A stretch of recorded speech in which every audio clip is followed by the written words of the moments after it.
இந்த இனிய நாளின் மகிழ்ச்சியான காலை நிலையில ஆண்டவரை எப்பொழுது தோத்தரிக்கவும் அவர்களுடைய விண்ணப்பங்களை ஏறெடுக்கவும் அடுத்த வார்த்தையை கேட்கவும் கொண்டிருக்கிற திருச்சிவிழா யாவருக்கும் ஆண்டவராக இயேசு கிறிஸ்துவின் பெயரிலே அன்பின் வாழ்த்துக்களை நாங்கள் தெரிவித்துக் கொள்கிறோம். அதற்கு காரணமாக நம்முடைய காலத்தை ஆண்டவரை நம்மை அர்ப்பணம் செய்வோம். மகா இரக்கமும் கிருபையும் அன்பும் தயவும் நிறைந்தவர்களை ஆட்சி செய்கிற அன்பின் கடவுளே, நாளுக்காய் அருமையான நல்ல காலை வரைக்காய் நடிச்சிருக்கிறோம்.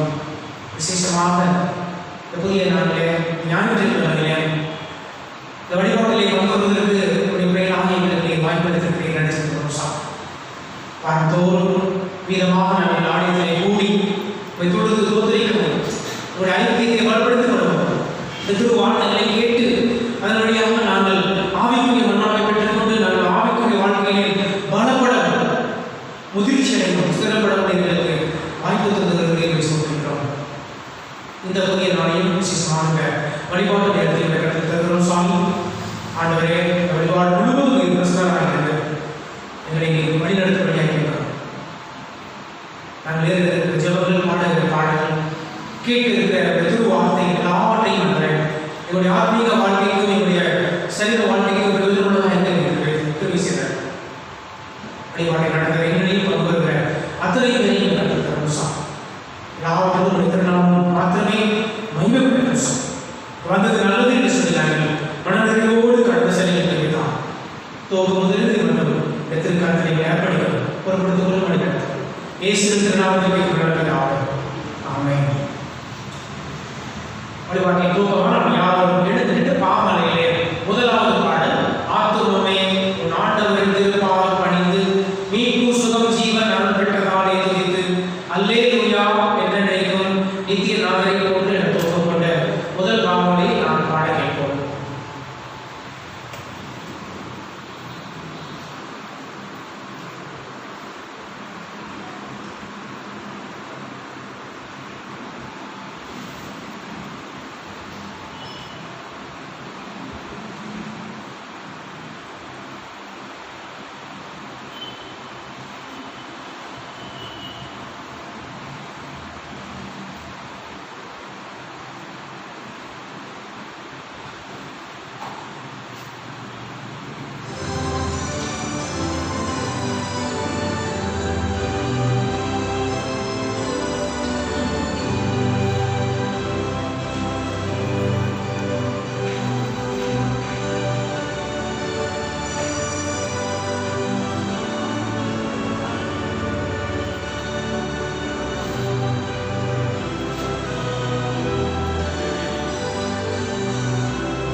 ஒன்று, கர்த்தரின் வாசல்களில் துதியோடும் அவர் பிரகாரங்களில் புகழ்ச்சியோடும் பிரவேசித்து அவரை துதித்து அவருடைய நாமத்தை ஸ்தோத்திரியுங்கள்.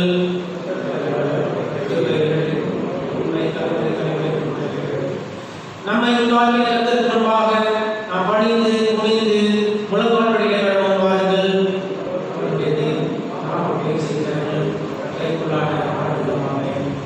யார் கட்டளை வகுப்பில் ஏறுவான்? யார் அவருடைய பரிசுத்த ஸ்தலத்தில் நிலைத்திருப்பான்?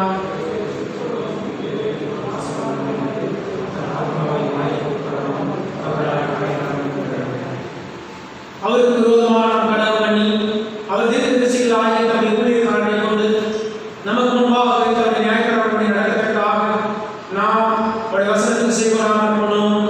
ஆனாலும் நம்ம தேவனாகிய ஆண்டவரிடத்தில் இரக்கங்களும் மன்னிப்புகளும் உண்டு.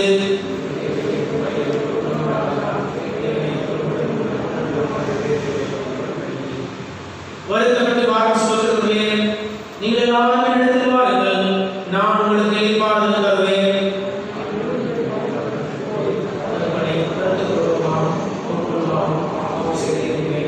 என் கண்களையும் என் மீட்பருமாகிய கர்த்தாவே, என் வாயின் வார்த்தைகளும் என் இருதயத்தின் தியானமும் உம் சமூகத்தில் பிரீதியாயிருப்பதாக. கர்த்தரை கண்டறிந்த சமயத்தில் அவரை தேடுங்கள், அவர் சமீபமாயிருக்கையில் அவரை நோக்கி கூப்பிடுங்கள். பூமியின் குடிகளே, எல்லோரும் கர்த்தரை கம்பீரமாய் பாடுங்கள், மகிழ்ச்சியோடு கர்த்தருக்கு ஆராதனை செய்து ஆனந்த சத்தத்தோடு அவர் சன்னதி கொண்டு வாடுங்கள். கடவுள் ஆவியாக இருக்கிறார், அவரை தொழுது கொள்ளும் ஆவியோடும் உண்மையோடும் அவரை தொழுது கொள்ள வேண்டும். தம்மை தொழுது கொண்டு விடுபட்டவர்களாயிருக்கும்படி பிதாவானவர் விரும்புகிறார். கிறிஸ்துவில் பிரியமானவரே, நம்முடைய பரமபிதாவாகிய சர்வவல்லமை கடவுளை கடமையில்லாத தைரியத்தினாலும் இரக்கத்தினாலும் பாவ மன்னிப்பு பெறுவதற்காக நாம் செய்த பலவிதமான பாவங்களையும் அக்கிரமங்களையும் நம் சன்னதியை மறைக்காமல் பணிவும் தாழ்மையும் துக்கமும் கீழ்ப்படுதலுடைய பல வித வாக்கியங்கள் நம்மை ஏவுகின்றன. நம்மை காலத்திலும் கடவுளுக்கு முன்பாக நம்முடைய பாவங்களை மனத்தாழ்மையாய் அறிக்கையிட வேண்டும் பற்றி திரு கரங்களிலிருந்து நாம் பெற்றுக்கொண்ட மேலான பாவங்களுக்காக நன்றி செலுத்தவும் அவரை சிறப்பாய் புகழ்ந்து பிரஸ்தாபம் பண்ணவும் திருவசனத்தை கேட்கவும் நம்முடைய உடல் ஆரோக்கியம் தேவையானவர்களுக்காக வேண்டிக் கொள்ளவும் நாம் கூடி வந்திருக்கிற பாவங்களை அறிக்கையிடுவது நம் விசேஷித்த கடமையாம். ஆகியால் இங்கே இருக்கிற யாவரும் சுத்தத்தோடும் தாழ்ந்தோடும் பரம வாசன தண்டையில் என்னுடைய கூட சேர்ந்து பாவ அறிக்கை சொல்ல உங்களை வேண்டிக் கொள்கிறேன். யாவரும் படித்து பொதுவான பாவ அறிக்கையை தாழ்மையோடு கட்டளை சந்ததியை எடுப்போம். சர்வவல்லமையும் மிகுந்த இருக்கிற பிதாவே, தப்பி போன ஆண்டுகளை கூட நாங்கள் நம்முடைய வழியில் விலகி அடைந்து போனோம். எதிர்த்து யோசனைகளுக்கும் விருப்பங்களுக்கும் மிகவும் இணங்கி நடந்தோம். நம்முடைய பரிசுத்த கற்பனைகளுக்கு விரோதமாக குற்றம் செய்தோம். செய்யத்தக்கவர்களை செய்யாமல் செய்யத்தகாதவர்களை செய்து வந்தோம். எங்களுக்கு சுகமே இல்லை. ஆயிரமாண்டவரே, இயேசு கிறிஸ்துவின் மூலமாய் மனிதருக்கு அருள் செய்த வாக்குத்தத்தங்களின்படியே நிர்வாகிகள் குற்றவாளியாக எளிதாக தப்பிதங்களை பொறுமையாயும் பாவத்திற்கு ஒதுக்கப்படுகிறவர்களை சீர்படுத்தும் மிகவும் உள்ள கட்டாவை உடைய பரிசுத்த நாமத்துக்கு மேற்கொண்டாபடி நாங்கள் தேவ பக்தியும் நீதியும் தெளிந்த புத்தியுள்ளவர்களாய் நடந்து வர இயேசு கிறிஸ்து நிமித்தம் எங்களுக்கு கிருபை செய்திருக்கிறோம். ஆமென்.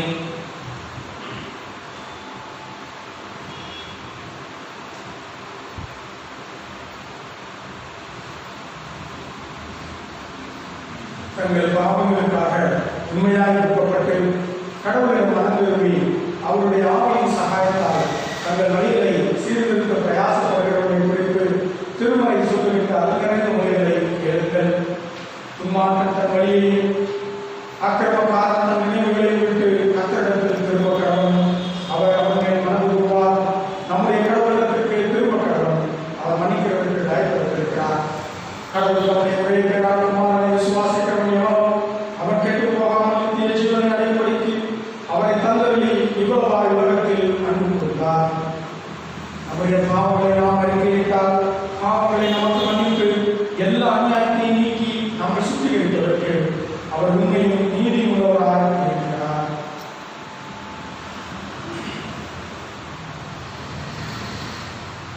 சர்வ வல்லமையுள்ள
மத்தேயு 19ஆம் அதிகாரம் வசனங்கள் 16 முதல் 22.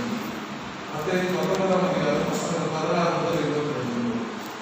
அப்பொழுது ஒருவன் வந்து அவரை நோக்கி, நல்ல போதகரே, நித்திய ஜீவனை அடைவதற்கு நாம் எந்த நன்மையை செய்ய வேண்டும் என்று கேட்டான். அதற்கு அவர், நீ என்னை நல்லவன் என்று சொல்வார்கள், தேவன் ஒருவர் தவிர நல்லவன் ஒருவரும் இல்லை. நீ ஜீவனில் பிரவேசிக்க விரும்பினால் கற்பனைகளை கைக்கொள் என்றார். அவன் அவரை நோக்கி, எவைகளை என்று கேட்டார். அதற்கு இயேசு, கொலை செய்யாதிருப்பாயாக, விபச்சாரம் செய்யாதிருப்பாயாக, களவு செய்யாதிருப்பாயாக, பொய் சாட்சி சொல்லாதிருப்பாயாக, உன் தகப்பனையும் உன் தாயையும் கனம் பண்ணுவாயாக, உன்னிடத்தில் நீ அன்பு கூறுவது போல உன்னிடத்தில் அன்பு கூறுவாயாக என்பதில்லை என்றார். அந்த வாலிபன் அவரை நோக்கி, இவைகளை எல்லாம் என் சிறுவயதிலிருந்து கைக்கொண்டிருக்கிறேன், இன்னும் என்னிடத்தில் குறைவு இல்லை என்றார். அதற்கு இயேசு, நீ பூரண சத்துணனாய் இருக்க விரும்பினார், போய் உன் முன்னாளிகளை விட்டு தரித்திற்கு, அப்பொழுது பரலோகத்தில் உனக்கு பொக்கிஷம் உண்டாயிருக்கும், திரும்பி என்னை பின்பற்றி வா என்றார். அந்த வாலிபன் மிகுந்த ஆசீர்வாதமாய் இருந்தபடியால் இந்த வார்த்தைகளை கேட்டபொழுது திருப்தியடைந்தவனாய் போய்விட்டார். அப்பொழுது இயேசு வாசப்படியாக குறிப்பிட்ட 3ஆம் வேதபாடம் வாசகத்தில் கிறிஸ்துவை நோக்கி கொண்டிருந்தார். நாம் நின்றபடியே உடைய விசுவாசத்தை அப்போஸ்தலர் விசுவாச பிரமாணத்தின் வழியாக அறிக்கை செய்வோம். வானத்தையும் பூமியையும் படைத்த சர்வ வல்லமையுள்ள பிதாவாகிய கர்த்தரை விசுவாசிக்கிறேன். அவருடைய ஒரே குமாரனாகிய என் நாமம் இயேசு கிறிஸ்துவையும் விசுவாசிக்கிறேன். அவர் பரிசுத்தவான்களாகிய கன்னிகையாரிடத்தில் உட்படுத்தப்பட்டார். பொந்திய பிலாத்தின் காலத்தில் மாறுபட்டு சிலுவையில் அறைந்து மரித்து அடக்கப்பட்ட பாதாளத்தில் எழுப்பினார். 3ஆம் நாள் மரித்தோரில் எழுந்திருந்தார். மரணத்தில் சர்வ வல்லமையுள்ள பிதாவாகிய கடவுளை மறுவாசலிலே விட்டிருக்கிறார். அவரிடத்திலிருந்து உயிரோரை மரித்தோரை நியாயந்தீர்க்க வருவார். பரிசுத்த ஆவியை விசுவாசிக்கிறேன். பொதுவாக பரிசுத்த சபையும் பிரசவான ஐக்கியமும் பாவ மன்னிப்பும் சரீர உயிர்த்தெழுதலும் நித்திய ஜீவனும் என்று விசுவாசிக்கிறேன். ஆமென். சபையார் அமர்வும். சபையார் அறிவிக்க வேண்டிய அறிவிப்புகள்.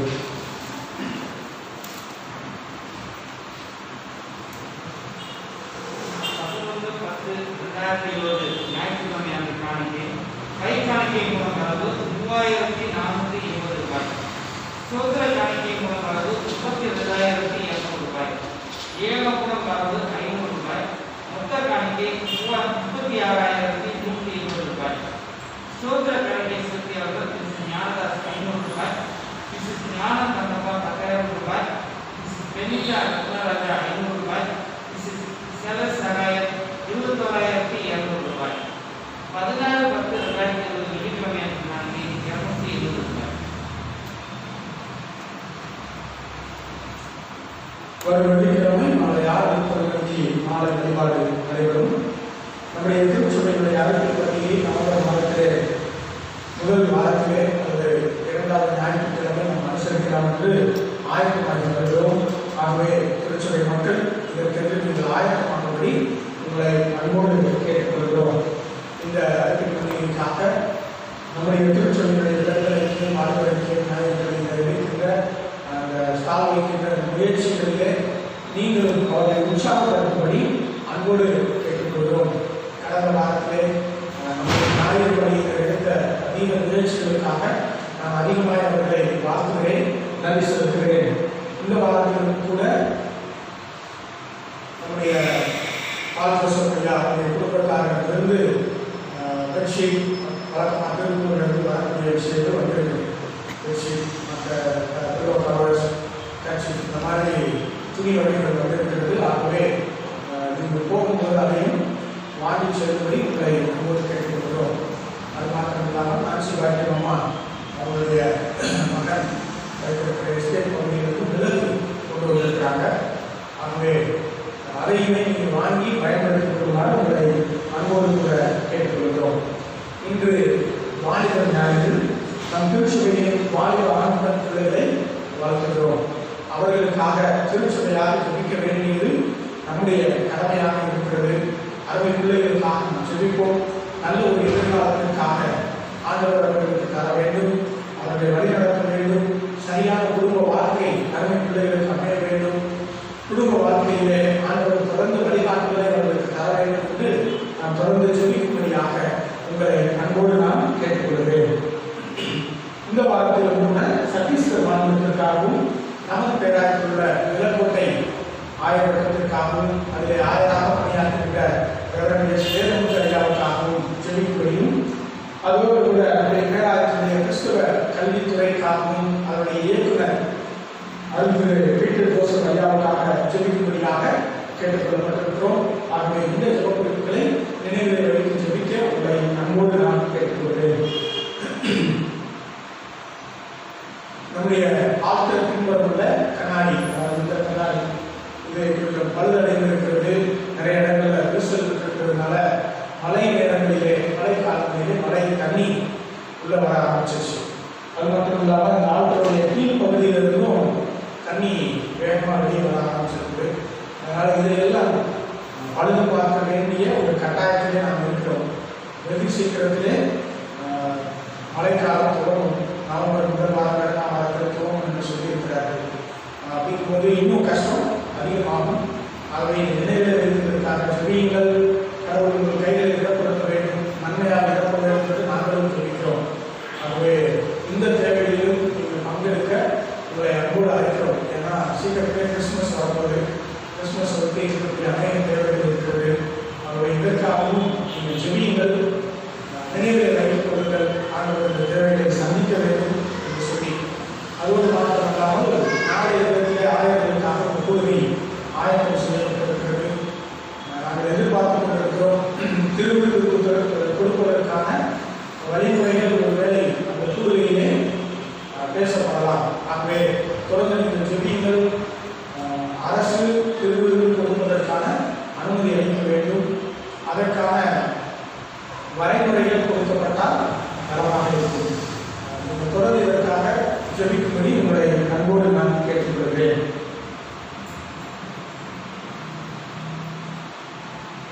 நாம் மறுபடியும் யாவரும் எழுந்திருந்து கீர்த்தனைகளிலே 270வது பாடல், கீர்த்தனைகளிலே 270வது பாடல், ஜீவ வசனம் கூறுவோம் சகோதரரை சேர்ந்தே எக்காலம் கூறுவோம் என்ற கீர்த்தனையில் 270 நாம் யாவரும் எழுந்திருந்து இணைந்து பாடுவோம்.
நேசிக்கிற எங்கள் அன்பின் பரவலாமையும் நல்ல நாட்காக நல்ல நேரத்திற்காக இதற்கு நன்றி செலுத்துகிறோம்.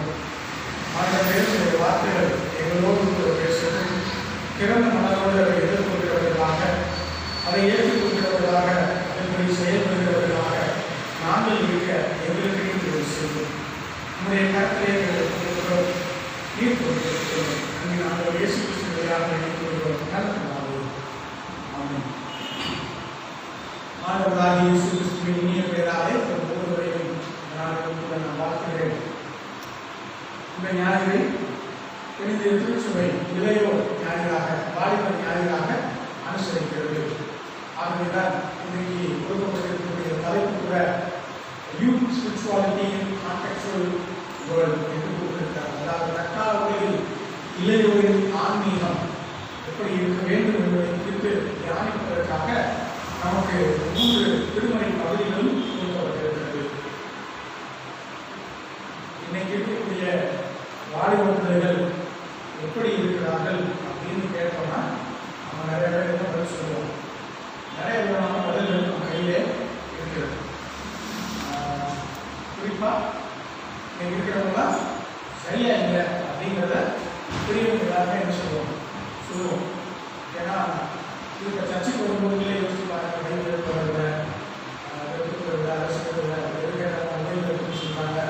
முழுக்க என்ன செஞ்சுருக்காங்க, மொபைலையே அவர்கள் சார்ந்திருக்கிறார்கள் அப்படிங்கிறது இன்னைக்கு இந்த பெரியவங்க பலருக்கும் ஆரம்பம். அது மாத்திரம் இல்லை, இவங்க கடவுளை பின்பற்றுவார்களா பின்பற்ற மாட்டார்களா அப்படிங்கிறதும் பெரிய கேள்விக்குறி. செப்டம்பர் 1 வாரம் நமக்கு ஆலயம் திறக்கலாம் அப்படிங்கிற ஒரு அனுமதி கிடைத்தது. ஆனால் அதுக்குள்ள ஒரு பெரிய வதந்தி ஒன்று பரவிச்சு.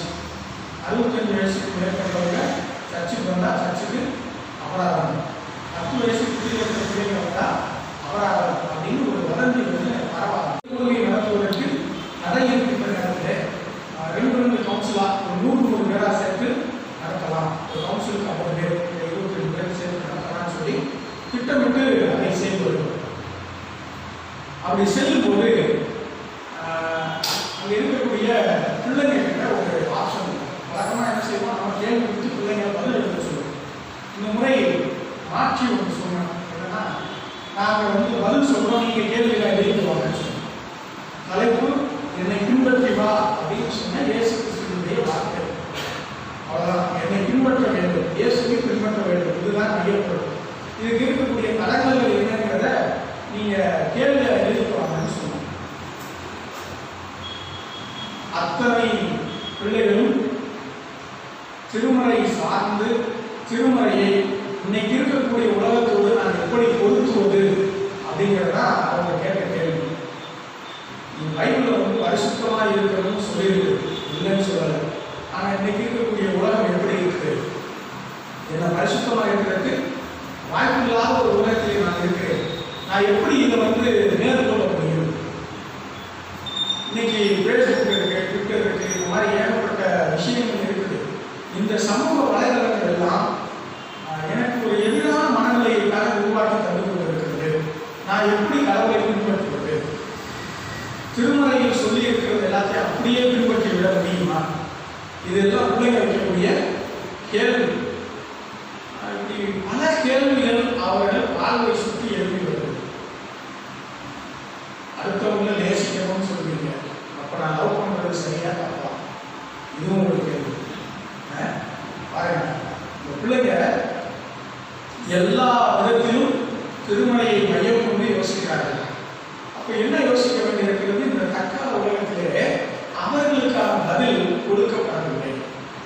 இன்னைக்கு எப்படிப்பட்ட ஒரு பதிலை நாம் கொடுக்க போகிறோம் என்று அவர்கள் எதிர்பார்த்து கொண்டிருக்கிறார்கள்.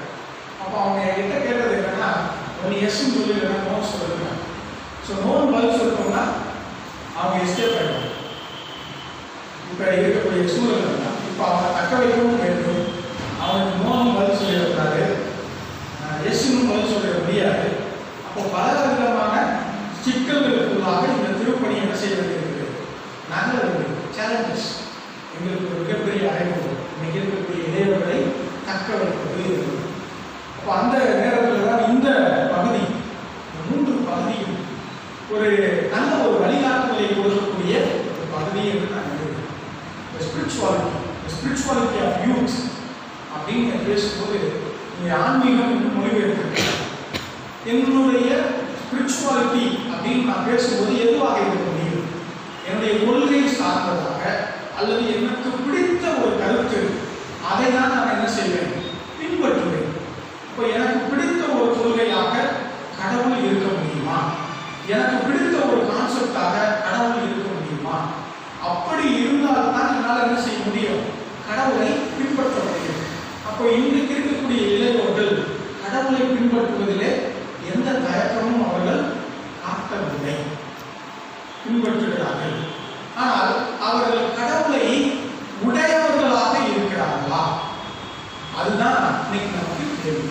ஒருவேளை அப்படிப்பட்ட ஒரு வாழ்க்கை முறையை நாம் அவர்களுக்கு கற்றுக் கொடுத்திருக்கிறோமா அல்லது நாம் காண்பிக்கிறோமா?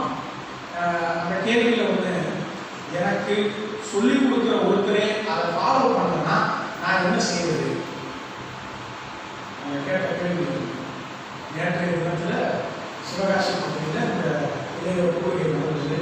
அடுத்த வாரம் சாயல் இல்லை, அதுக்கு அடுத்த வாரம் தேனி பகுதியில், அதுக்கு அடுத்த வாரம் மதுரையில் இன்னொரு பசுமலை நடக்கும். இப்படி தொடர்ந்து திட்டமிட்டு போது இந்த இளைஞர்களுடைய கேள்விதான் அப்படியே காற்றுல கேட்டுக்கிட்டே எப்படி இவர்களை நான் ஆண்டவர்களுக்காக தக்க வைக்கக்கூடிய ஒரு மிகப்பெரிய யோசிக்க வேண்டியது. எனக்கு முன்மாதிரியாக இருக்கிறவர்களே அதை பின்பற்றவில்லை என்றால் நான் என்ன செய்ய வேண்டும்? நான் அவங்க சொன்னதை செய்யணுமா இல்லை அவங்க மாதிரியே பின்பற்றாமல் இருக்கிறாங்க? எவ்வளோ ஒரு முரண்பாடு. இப்போ அதுதான் இந்த இடத்தில் நமக்கும் இருக்கிறது. பல நேரங்களிலே நாம் கடவுளை குறித்து பேசுகிறோம், ஆனாலும் கடவுளை நம்முடைய வாழ்வின் வழியாக வெளிப்படுத்தாமலே போயிருக்கிறோம். ஆனால் யோசிப்பு ரொம்ப அழகாக இருக்கிறார், ரொம்ப அழகாக முன்னின்று சொல்கிறார். பார்வோன் யோசேப்பை குறித்து சாட்சி கொடுக்கிறார். தேவ ஆவியை உடையவன், தேவனோடு கூட இருக்கிறவன் என்று யோசேப்பை குறித்து ரண்ணிய மன்னன் சாட்சி கொடுக்கிறார். யோசித்து பார்க்கிறார். அப்ப அந்த யோசேப்பினுடைய வாழ்க்கையை எடுத்து பாருங்கள். இந்த யோசேப்பினுடைய வாழ்க்கை, அவனுடைய வாழ்க்கை முழுவதும் சகோதரர்களாலே அவன் ஏற்றுக்கொள்ளப்படவில்லை. அவனுடைய உண்மையினாலே அவன் கடிந்து கொள்ளப்பட்டான். அவனுடைய தரிசனங்கள் பார்த்ததுனால தகப்பன் கூட அவன் என்ன சொல்றாரு? சத்தம் போட்டார். நான் கூட அவனை வணங்கணுமா அப்படின்னு சொல்லி கேட்கிறார்.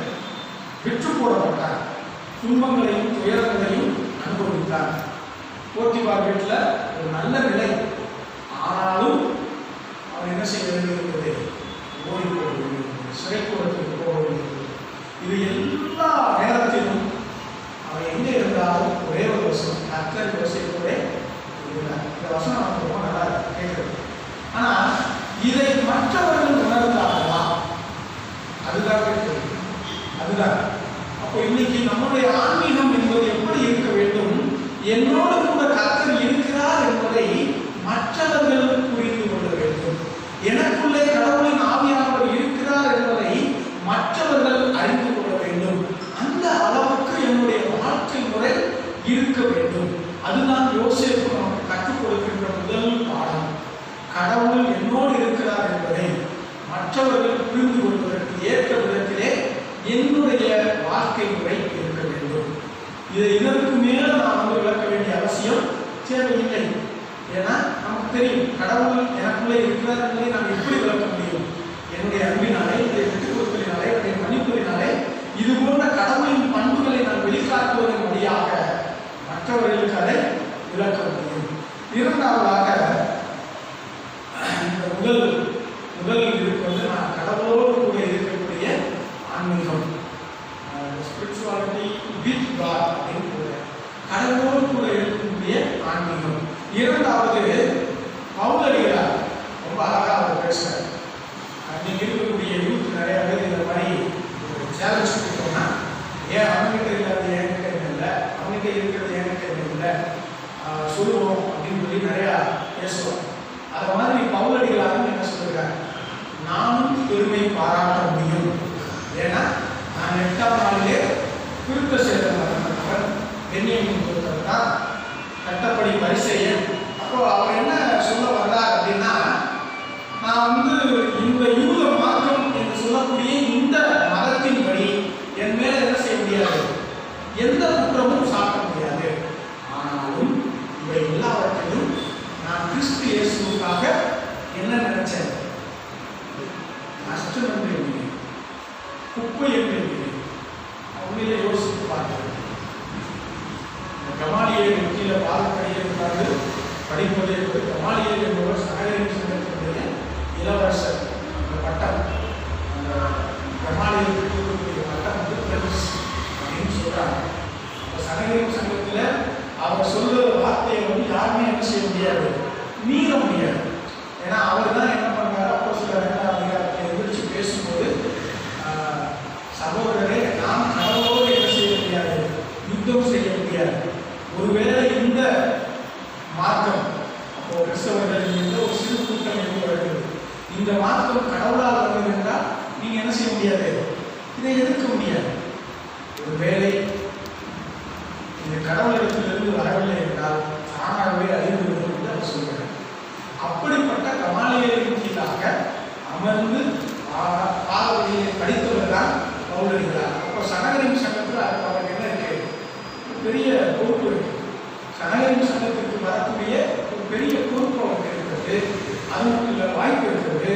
அப்போ ஆளுவதற்கான வாய்ப்புகள் அத்தனையும் இருந்தும் அதெல்லாம் என்ன செய்யறாரு, விட்டு விடுகிறார். எல்லாவற்றையும் விட்டு. நான் யோசித்து பார்க்கிறேன், இப்படி இன்றைக்கு எல்லாவற்றையும் இழக்கக்கூடிய மனநிலை நமக்கு இருக்குமா,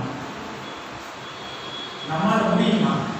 என் ஆண்டவருக்காக நான் எல்லாவற்றையும் இழந்து விடுகிறேன் என்று சொல்லி நம்மால் ஏதாவது செய்ய முடியுமா? அதுதான் ஒரு மிகப்பெரிய கேள்வி. கிறிஸ்துவுக்காக எல்லாவற்றையும் நஷ்டம் என்று இழக்கின்ற அவர்களார். அது ஒரு ஆன்மீகம்.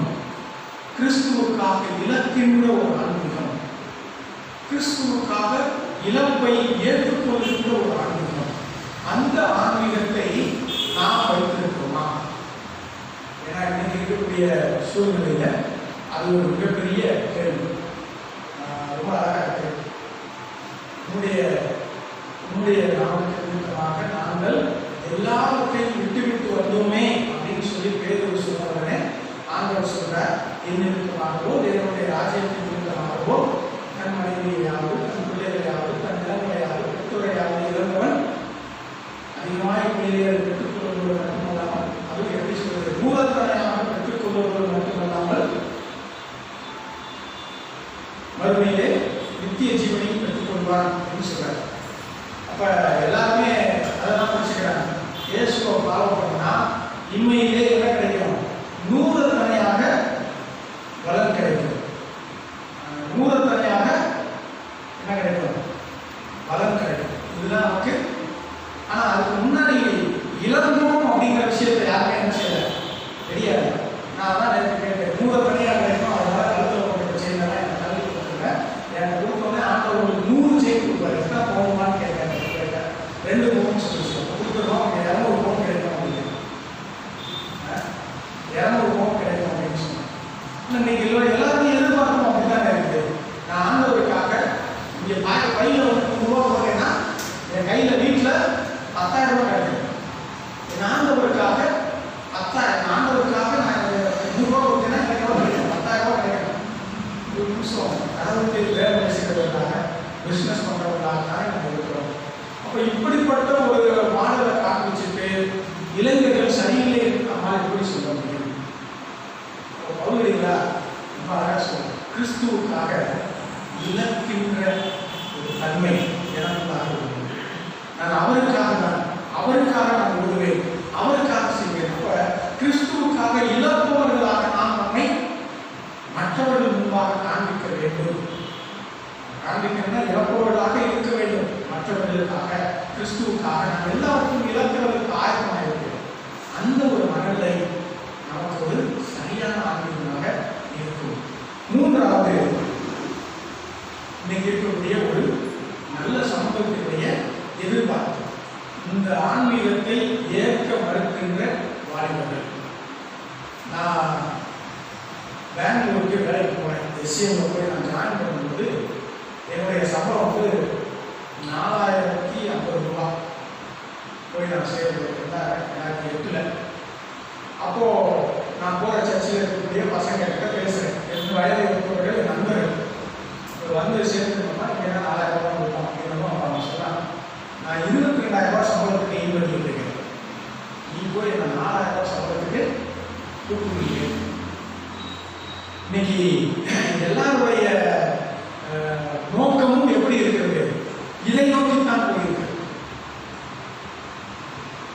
கடவுள் கூட இருக்கிறாரா இல்லையாங்கிற கவலை இல்லை. கடவுளுக்காக இழப்போம் என்பதை, கிறிஸ்துவுக்காக இழப்போம் என்கின்ற மனநிலை அவர்களுக்கு இல்லை. மாறாக எதை உருவாக்கி இருக்கிறது? மிகுந்த ஆஸ்தியுள்ளவனாக இருந்தபடியினால் அதை கேட்டு துக்கமுகமாக சென்று விட்டார். அதை கேட்டு துக்கமுகமாக சென்று விட்டார். நான் யோசிச்சு பார்க்கிறேன், அதே 4000 ரூபாய்க்கு தான் நான் அங்கே இருந்தேன். என்னால் சர்வே பண்ண முடிஞ்சது. ஆனால் இவங்க கேட்டது 22,000. அப்போ யோசிச்சு பார்க்கறது எவ்வளோ பெரிய விஷயம். ஒரு காலகட்டத்தில் மாத சம்பளம் 700 ரூபா 1000 ரூபாய்க்கு இருந்துச்சு. இன்னைக்கு குறைந்தபட்ச மாத சம்பளம் 10,000 ரூபாய் வேண்டியது. ஆனால் 10,000 ரூபாயை தாண்டி 10,000 ரூபாய் இருந்தால் போதும், 20,000 ரூபாய் இருந்தால் போதும் இருக்க வேண்டிய நிலையில் ஒருத்தருக்கு 2 லட்சம் ரூபாய் சம்பளம் தான் என்ன ஆகும்? என்ன ஆகும்? மிகவும் மிகவும் கொடூரமான சூழல் இருக்கும். அதுதான் இன்னைக்கு நிகழ்ந்து கொண்டிருக்கிறது. அதுதான் இன்றைக்கு ஆன்மீகத்தை பாதிப்படை செய்து கொண்டிருக்கிறது. ஆகவே இதை எண்ணி பார்ப்போம். பிள்ளைகள் கடவுளோடு கூட இருக்கக்கூடிய ஆன்மீகத்தை பெற்றுக்கொள்ள வேண்டும். கிறிஸ்துவுக்காய் இழக்கக்கூடிய ஒரு தன்மையை பெற்றுக்கொள்ள வேண்டும். அப்படி பெற்றுக்கொண்டால் மாத்திரம்தான் என்ன செய்ய முடியும்? இவர்களால் வாழ்விலே வெற்றி பெற முடியும். இல்லாவிட்டால் மிகவும் மிகவும் கொடுமையான நிலைக்கு தள்ளப்படுவார்கள். ஒரு எளிமையான ஒரு கதை சொல்றேன், சொல்லியிருக்கிறான் தெரியல. ஒரு தடவை பெரிய சாத்தான் வந்து ஒரு குட்டி சாத்தான் சொல்லிச்சு, ஒரு விவசாயியை காமிச்சு, நீ வந்து அவனை என்ன செஞ்சுக்கோ, பொறுப்பெடுத்துக்கோ, அவனை வந்து என்ன செய்யணும், இன்னும் கொஞ்ச நாளில் கடவுளை பற்றி நினைக்கிறதே அவன் விட்டணும், நீ அந்த மாதிரி செய்யணும்னு சொல்லிச்சு. இந்த குட்டி சாத்தானும் சரின்னு எடுத்து போச்சு. அப்போ அறுவடை காலம், அறுவடை ஐயம் கொண்டு வச்சிருந்தது அறுவடை பண்ணி வச்சிருந்த அந்த நெருக்கட்டுகள் இதெல்லாம் வந்து தீ மூட்டி விட்டுச்சு. இந்த குட்டி சாத்தான் இதெல்லாம் எரியுறதை பார்த்த உடனே அந்த விவசாயி கதறியாட ஆரம்பிச்சிட்டான். கடவுளே நான் என்ன செய்வேன், இப்படி எல்லாமே போச்சுன்னா நான் என்ன செய்வேன், கடவுளே கடவுளே அழுத ஆரம்பிச்ச உடனே பெரிய சாத்தான் கோபம் வந்துச்சு. இந்த குட்டி சாத்தான் பிடிச்சி அரியன்னு நினைச்சு, நான் அவன் கடவுள்ங்கிற பேரை சொல்லக்கூடாதுன்னா நீ இப்படி பண்ணிட்டியே என்ன செய்வது, நான் அவனை இனிமேல் இந்த வேலையை வைக்க மாட்டேன்னு சொல்லிச்சு. அப்போ அந்த குட்டி சாத்தான் சொல்லிச்சு, இல்லை எனக்கு ஒரே ஒரு வாய்ப்பு மட்டும் கொடுங்க, நான் என்ன செய்யறேன் இதை மாற்றுறேன் அப்படின்னு சொல்லி சரின்னு சொல்லி பெரிய சாத்தான் வாய்ப்பு கொடுத்துருச்சு. அடுத்து சில மாதங்கள் கழித்து பெரிய சாத்தான் அந்த குட்டி சாத்தான் கூப்பிட்டு போகும், என் கூட வாங்க, இன்னைக்கு வந்து இந்த விவசாயி வந்து என்ன பண்ணியிருக்கான், ஒரு பார்ட்டி வச்சிருக்கான், இந்த பார்ட்டி அவன் வச்சிருக்கிற இந்த பார்ட்டியில இருந்து நீங்க தெரிஞ்சுக்கிறீங்க அப்படின்னு சொல்லி அப்போ அவங்க எல்லாம் கூடினாங்க, எல்லாம் சந்தோஷமா இருந்தாங்க. இருக்க முடிஞ்சவொடனே ரைஸ்ல இருந்து ஒரு மதுபானத்தை தயாரிக்கிறாங்க, அரிசியிலிருந்து நெல்லிலிருந்து ஒரு மதுபானத்தை தயாரிச்சுன்னா அதை தன்னுடைய நண்பர்களுக்கு கொடுக்க ஆரம்பிச்சான். உடனே குட்டி சாத்தான் சொல்லிச்சு, பாருங்க இந்த மதுபானம் இப்போ அவங்க கொடுக்குற அந்த பானம் குடிக்கப்படுறவங்க குடிச்சு முடிச்ச பிறகு என்னெல்லாம் நடக்குதுன்னு பாருங்க, முதல்ல அவங்க நாய் கத்துவாங்க அப்படின்னு சொல்லிச்சு. குடிச்ச உடனே கொஞ்ச நேரத்தில் அவங்களுக்குள்ள என்ன ஆச்சு, சண்டை வர ஆரம்பிச்சோம், பேச ஆரம்பிச்சாங்க, சண்டை போட ஆரம்பிச்சாங்க, கத்த ஆரம்பிச்சாங்க. கத்த கத்த கத்த பயங்கரமா அவன் பெரிய பெரிய ஆச்சரியம், என்னடா இது நாய் மாதிரி கத்துறாங்கன்னு சொன்ன மாதிரியே நடக்குது. உடனே அடுத்து குட்டி சாத்தான் சொல்லிச்சு, இன்னும் கொஞ்ச நேரத்தில் தண்ணி மாதிரி ஒழுவாங்க பார்க்க. அதனால அந்த மதுபானத்தினுடைய போதை கலைக்கிறவங்க அதை என்ன ஆரம்பிச்சிட்டாங்க, எதிர்த்து நடக்க முடியாமல் ஒருத்தரோட அடுத்து சுற்றி சுற்றி உள்ள ஆரம்பிச்சிட்டாங்க. இப்போ அவங்க பனிச்சொற்கள் இதெல்லாம் பேச ஆரம்பிச்ச உடனே பெரிய சாத்தான் பயங்கர சந்தோஷம். குட்டி சாத்தான் பார்க்க சொல்லிச்சு, எனக்கு வந்து நல்லா தெரியும், நீ அவங்க குடிக்கிறதுல தான் ஏதோ கலந்து இருக்கிற, நீ முதல்ல என்ன பண்ணியிருப்பா, அதில் வந்து நாய் ரத்தம், அடுத்து பன்னீர் ரத்தம், இதெல்லாம் நீ கலந்துருக்க அப்படின்னு சொல்லி கேட்டோன்னே குட்டி சார் நான் சொல்லிச்சு, இல்லை நான் ஒன்றுமே பண்ணலை, நான் பண்ணதெல்லாம் ஒன்றே ஒன்று தான், அவனுக்கு வழக்கமாக விளையிற விளைச்சல 3 மடங்கு ஆக்கிட்டேன் அப்படின்னு சொல்லிச்சு. வழக்கமாக விளையிற விளைச்சல 3 மடங்கு ஆக்கிட்டேன்.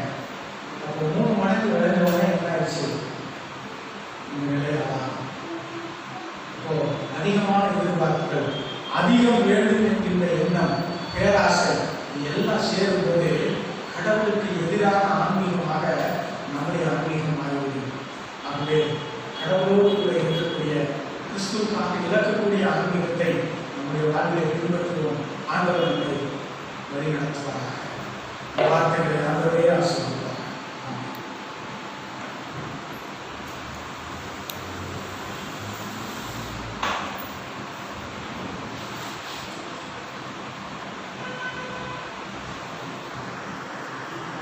ஜெபம் செய்வோம்.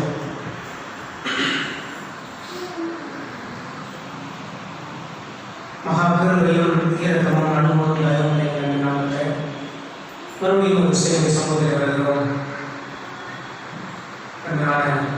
திருவார்த்தைகளை கேட்பதற்கு எங்களுக்கு திரும்பி பாராட்டுமே.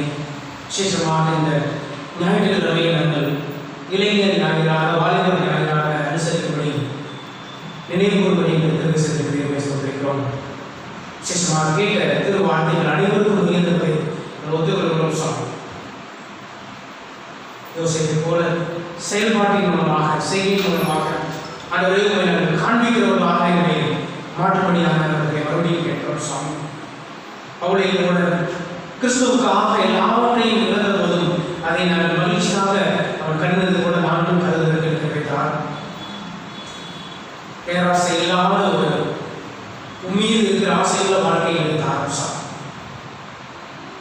இந்த வார்த்தைகளை தொடர்ந்து எங்களோடு கூட ஒவ்வொரு நாளும் எங்களோடு விடைபடுவதை இருக்கிறோம். அதே போல நாங்கள் கூற கேட்ட ஜெப விண்ணப்ப காரியத்தில் வருகிறோம். சத்தீஸ்கர் மாநிலத்திற்காக வேண்டிக்கொள்கிறோம். சுவாமி மாநிலத்தின் தலைவர்களுக்காக, பணி செய்கிற அத்தனைகளுக்காக, வாழ்கிற அத்தனை மக்களுக்காக வருகிறோம். சுவாமி மாநிலத்தை ஆசீர்வதியமாக உண்மை அறிகிற அறிவிலே வளர்வதற்கு திரும்பி வழங்கப்பட இருக்கிறோம். எங்கள் திருச்சபையில், எங்கள் திருமணத்தில் உள்ள நிலக்கோட்டை திருச்சபைக்காக வருகிறோம்.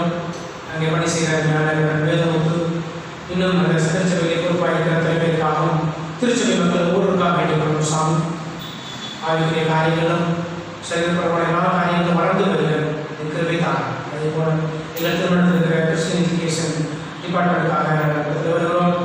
இந்த கிறிஸ்தவ கல்வி நிறுவனத்தின் இயக்குநராக இருக்கிற பீட்டர் ஜோசப் அவர்கள் அனுசரித்துக்கிறோம். உறவு கூட சேர்ந்து பணி செய்கிறவர்கள் எல்லாருக்காகவும் அந்த ஞான சார்ந்த பிரிவின் மூலமாக திருச்சபையின் காரியங்கள் எல்லாம் இன்னும் செலுத்தி வளர முயற்சியும். சாமி அதே போல எங்கள் திருச்சபைக்காக வேண்டியிருக்கிறோம். திருச்சபையை தேவையோடு வந்திருக்கிற ஒவ்வொருவரையும் நடத்துகிறோம். அதே போல இருதயத்தில் இயக்கத்தோடு நாம் சரீரத்தில் ஞாபகம் வந்திருக்கிற நடத்திருக்கிறோம். எல்லாவற்றையும் சரியாக செய்கிறாங்க மற்றும் காத்தவர் ரபனேசர் தேவையை சந்திக்கிறவரே ஓவாகிறேன் என்றும் எங்களோடு கூட இருக்கிற இமானுவரே எங்களுடைய தேவையெல்லாம் சந்தித்து நேர்த்தியான பாதையிலே இதை தொடர்ந்து நடத்தி வருகிறோம். காலத்தில் எங்களோடு பயன்படுகிறோம். மீதியான வேலைகளை சமூகத்தில் கொடுக்கிறோம். இயேசு நாமத்திற்கு நன்றியாக. ஆமென். சேர்ந்து சொல்லுவோம். பரவாயில்லைக்கு எங்கள் பிதாவே, நாமத்தின் பொருளாக வாட்சிப்பதாக சுத்தமரணங்களை செய்துள்ளதாக அன்பாக எப்பொழுதுமாக செல்லும் நாம கூட எங்கள் குற்றங்களை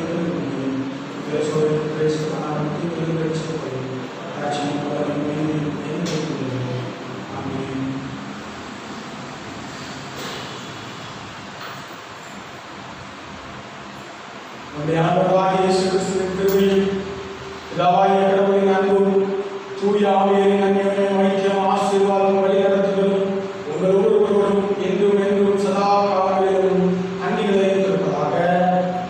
ஆமென். நாம் யாவரும் இணைந்து எழுந்திருந்து நிறைவு பாடலாக கீர்த்தனைகளிலே 397வது பாடல். கீர்த்தனைகளிலே 397வது பாடல் எங்கும் புகழ் சுவாசனே எதிர்மாட்சியை வளர்வாளிக்கிற இந்த கீர்த்தனை 397 அவர் எழுந்து பாட கேட்போம்.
கர்த்தர் உங்களோடு இருப்பாராக.